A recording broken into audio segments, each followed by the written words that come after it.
Hey everyone, Zach Empire here. It's been a long time since I've done a video, mostly because I didn't really have anything to make videos about, I guess. But I've been seeing a style of video that I thought was cool, which is an unboxing video where people just kind of like unbox their comics.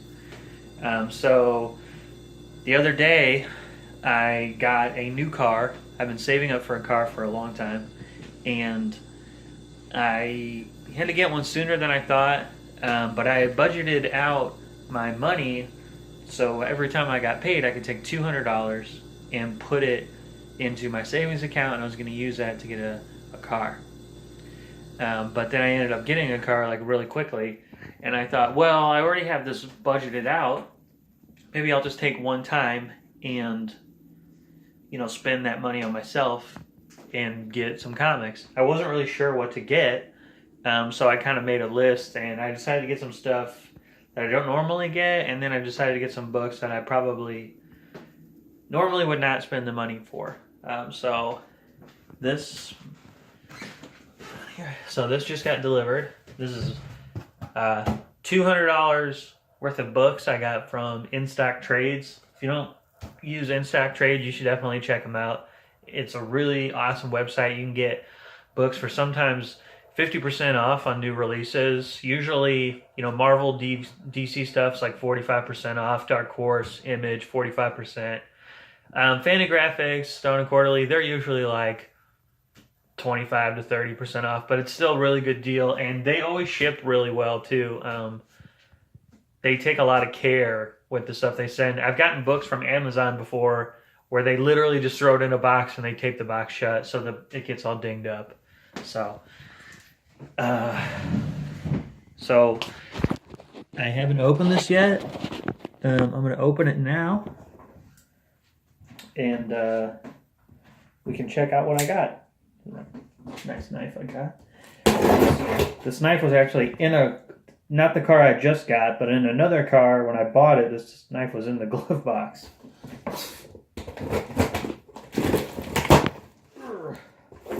Oh yeah, see, this thing is loaded with packing peanuts. I should probably get a trash can real quick.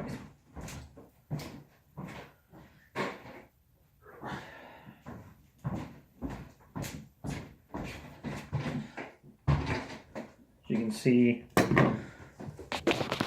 like all the peanuts in there. Like I said, they do a really, really good job of packaging stuff.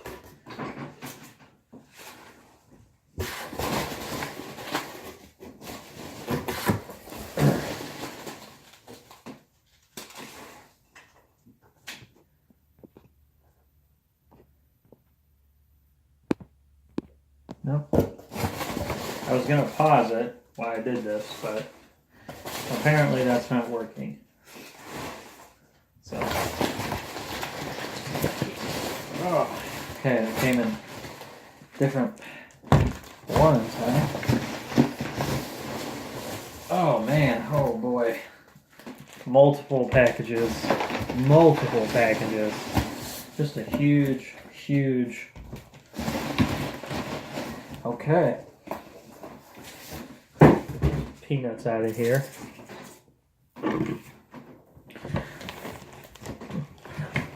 Oh. So here's my huge stack. You can see there. Everything's like wrapped in plastic. It was all packed in there really nice. So, like I said, In Stock Trades, really good job.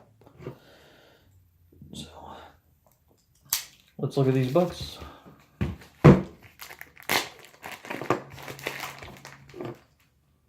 Gotta be careful. You don't want to damage the books. Oh, look at this. So this is inside plastic, which is not good for the environment, but is good for making sure these books arrive and look really, really nice. Pristine condition. So, first book, Guardians of the Galaxy Omnibus by Dan Abbott and Andy Landing. I've never read this. I just recently started getting into Marvel Cosmic. I've always kind of liked it. I like Fantastic Four. You know, their early stuff, Stan Lee, Jack Kirby stuff, Silver Surfer and Galactus, and the Kree and the Skrulls and Watcher, all those guys, you know. First show up in Fantastic Four, so there's a lot of Cosmic in there. Thor, obviously. Recently I started getting into, you know, it was the early days of it, the 70s, so Jim Warlock, Jim Starlin, Adam Warlock. Reading that, reading some more Silver Surfer stuff, just getting into it. So I picked this up. This was something, so I got the big omnibus edition. I don't normally get omnibuses. This is actually the second omnibus I've ever got. And the first one was the Amazing Spider-Man Omnibus Volume 1, and it was actually given to me by a friend. And I don't get omnibuses because they're always so expensive, but I had the money, so I figured I might as well shell it out. This is kind of I'm hoping a great, you know, sort of Marvel Cosmic intro. So here's what the book looks like. It's pretty cool. It's nice. You see a lot of them and they just have like black and stuff, but that actually has a picture on it. And I've actually never really seen any of this. Oh, purple on the inside, that's cool. So, I saw like a thing where you gotta relax the spine. I don't know. I don't really buy omnibuses. So you gotta like open it up and get it open. You can hear it opening. This is cool. It's sewn binding as opposed to glued binding. So it actually opens really well. I mean, I'm like flipping through it everywhere. Really nice artwork. You know, that modern artwork. Boom. Hopefully I don't turn to like some huge spoiler. That looks cool. I can't see it because I'm opening it from the back. But, oh, that looks like the original Guardians of the Galaxy right there. I have the two Guardians of the Galaxy's Tomorrow's Avengers trade paperbacks, and then that continues in the Jim Valentino stuff, of which there is an omnibus of that too. So, I mean, maybe if I keep getting omnibuses, I'll pick that one up as well. It's taken a lot longer than I thought. Okay, so moving on.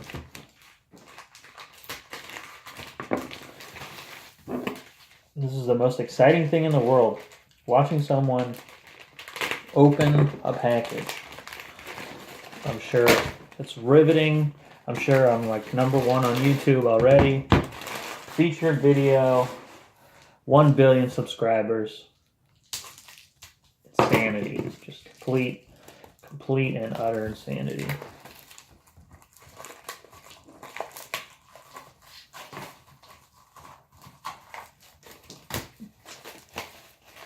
Yeah, cellophane, huh? Okay, in case you didn't notice, this is Predator versus Judge Dredd versus Alien.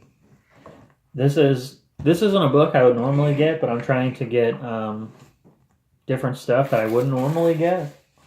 You know, I'm mostly a Marvel guy. I like Fantagraphics a lot. I kind of stick with the same artists and stuff. I'm trying to branch out and get different stuff. You know, last year I started getting more Image comics, more Dark Horse comics and stuff. I've never read any really Judge Dredd or Predator or Alien. I know practically nothing about Judge Dredd except for the 2 movies, which I don't know how accurate they are. I enjoy both of them, but like I said, I don't know how accurate they were or anything. So this was just kind of a weird collection that I thought would be fun to get, you know, and it's not something I've read, like, you know, I don't know how much you have to actually know about these guys going into it. So it's a really nice looking book, you know, again, a hardbound collection. I think this actually has like 2 trade paperbacks that you can get. That's cool. It's red because you know it's dangerous. So dangerous. So, again, I've never seen this before. I don't know what the art's going to be like. Oh, the art looks cool. It's kind of, no, I don't want to say rough, but kind of gritty. You know, kind of a gritty style. So that's pretty cool. Binding's very tight. See, this is a glued binding, as opposed to the last one, which is sewn binding. So the pages are pretty tough. You can see it doesn't want to lay flat. It wants to close. So it looks cool. Yeah.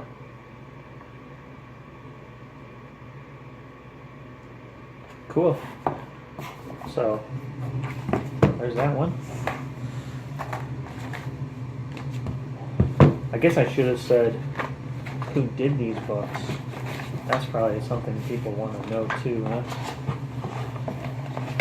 This one is John Wagner, Andy Diggle, Henry Flint, Al Katina, that's one word, Brian Bolland, Jock, and more. Sorry I butchered your name, Al Katina. I'm sure that's not how you say it at all.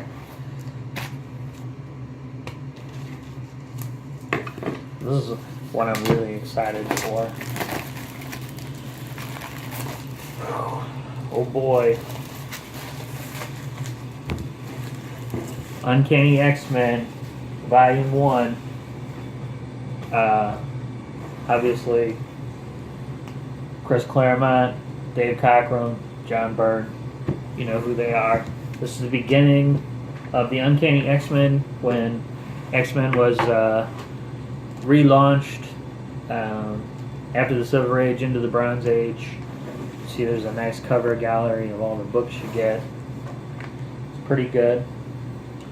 I actually have the second and third Uncanny X-Men Essentials, which goes to here. Starts here, second one starts here, so I haven't really read any of this. It's really cool to have this. I've wanted this for a long time, like the beginning of the Claremont era. There's 3 of these omnibuses. I don't know if I'll get them all, but you know, this was one that was out, and I thought, why not? So you can see here is like not a picture on this one, just silver. That's pretty cool. Again, oh, it pops out really well. Again, you're supposed to open them and relax the spine. That's just like that's just like a little tip I read online where it was like, are you thinking of getting your first omnibus edition? Then you should know these tips. Don't ever order them from Amazon because they fuck them up. That was like literally something I read. So I'm just bashing on Amazon. They didn't sponsor this video. I tried to get them to, and they were like, we don't need you. I'm just kidding. I didn't talk to them at all. So yeah, this is just the beginning of the Chris Claremont's 17-year run on X-Men. You know, obviously starts with Giant Size X-Men #1, which is pretty cool.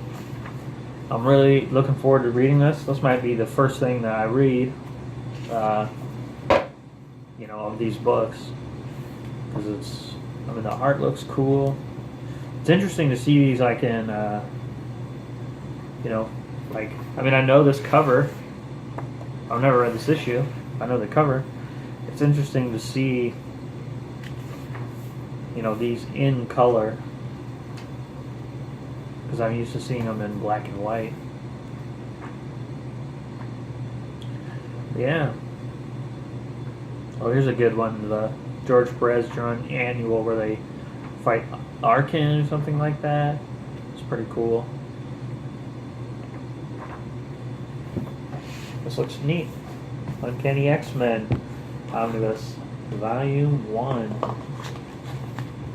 Pretty exciting.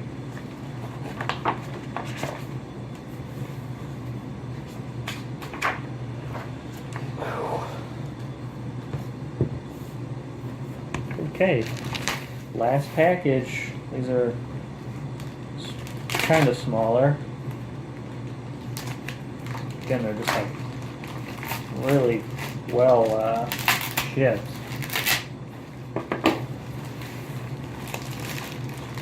Cool. All right. So, next one. A bit smaller, as you can see. Love from the Shadows by Gilbert Hernandez. Probably my favorite cartoonist right now. When I think of a comic book I want to make, it's kind of filtered through this. You know, I think of just his artwork, you know, his style of storytelling with like the magical realism and just kind of the surrealness of it. And there's just something really great about his work that I really appreciate and really enjoy. So this is just, you know, I got another book by him. I'm kind of, every month I'm pretty much getting a book that he puts out, which he puts out a lot of work. So this is a nice pickup. This is part of his like B movie, the Fritz movie collections, which is like comic book adaptations of Fritz films that they never actually made. Because in the Love and Rockets universe, Fritz is a movie star, B movie star, and these are just like what the movies actually were. So yeah, this is just really great. I love his art, just the way his characters are designed and the way he draws simple things. There's a lot of nudity in here, so I'm trying to like be careful of what I'm showing. I mean, this isn't all nudity. I'm not flipping past just page and page of nudity. I just love his work. I might actually read this first because it'll be a lot faster to read than Uncanny X-Men. Okay, next.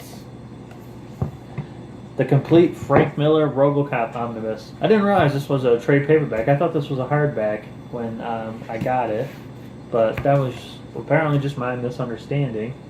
So this is a book. This is the comic book adaptation of Frank Miller's RoboCop 2 and RoboCop 3 screenplays, which are apparently unfilmable. Apparently they could not make them into movies because they were too dark. The only RoboCop comic I've ever read was a Marvel one that I got when I was a kid. I don't know where I got it from, but it was the one where it's like he fights dinosaurs and he's like, extinct or alive, you're coming with me. That's literally the only RoboCop thing I've ever read. I've seen all the movies. I like the movies. This actually does look pretty violent. It's got two different artists in here, and you can see too that like half the pages have silver and half the pages are white. So that's kind of neat. So we got, this is the first artist in there, and then second artist, which isn't like as, not as stylized, a little bit more grim and gritty. This is put out by Boom Studios.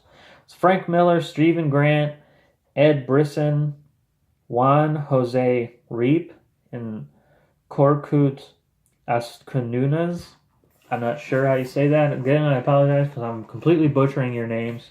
So this will be cool to read. This is kind of an interesting piece of history, just like, you know, comics, Frank Miller comics that were intended as movies. I think I've heard somewhere that The Man Without Fear was intended as a movie too. He wrote it to be the Daredevil movie in the 80s, but then they ended up turning into a comic book. Okay, last. Clive Barker, Hellraiser Omnibus, Volume 1. This is again something, you know, like the RoboCop one and this one, that's not something I would really get. Like I said with Judge Dredd, that's not something I read, but I'm trying to branch out and read different stuff. Not just like graphic novels and not just Marvel stuff or DC stuff. Just getting just random stuff, just looking at it and be like, this looks interesting, I'll check it out. You know, giving other things a chance. So this is like official continuity that takes place in the movies, apparently. This is what happens after, I'm not sure if at least after the first movie and second movie, or all of them, but it just keeps going. This is Clive Barker's Hellraiser 1 through 20 and Hellraiser Annual 1. So this is kind of cool to see. I like the Hellraiser movies. I like the mythology of them. You know, it's interesting to think like in their version of hell, there's like different sections of hell, and Pinhead is from the section that's ruled over by Leviathan, which is like the giant like prism that shoots out dark light in hell. So there's like different factions and stuff like that. So they're you know, and they're warring together and stuff like that. The only thing about this is this book came out like 2 years ago, I think, and looking into it, there is not a volume 2 out of this. Oh, actually, this came out in September 2017. I thought it came out before that, but apparently not. But there's not a volume 2 listed yet, so we'll have to see. So, anyway, that's all the time I have. So, I will see you guys later.